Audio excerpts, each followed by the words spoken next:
السلام علیکم ورحمۃ اللہ وبرکاتہ۔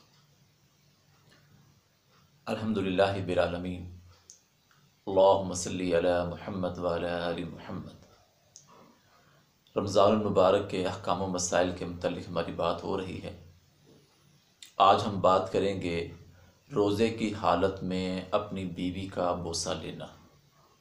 صحیح مسلم کی حدیث ہے، ام المؤمنین عائشہ صدیقہ رضی اللہ تعالی عنہ سے روایت ہے کہ رسول اللہ صلی اللہ علیہ وآلہ وسلم روزے کی حالت میں اپنی ازواج کو بوسہ دیتے اور ساتھ لیٹ جاتے، لیکن آپ صلی اللہ علیہ وآلہ وسلم تم سب سے زیادہ اپنے جذبات پر قابو رکھنے والے تھے۔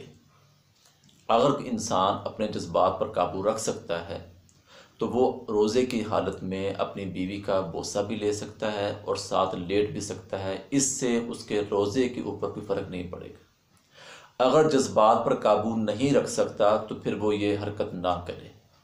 شریعت نے پیار اور محبت والا جو معاملہ ہے وہ ہمارے سامنے رکھ دیا ہے کہ اگر بیوی بوسہ لیتی ہے یا خامن بوسہ لیتا ہے تو اس سے روزے میں فرق نہیں پڑتا، لیکن شرط یہ ہے کہ اپنے جذبات پر اگر آپ قابو رکھ سکتے ہیں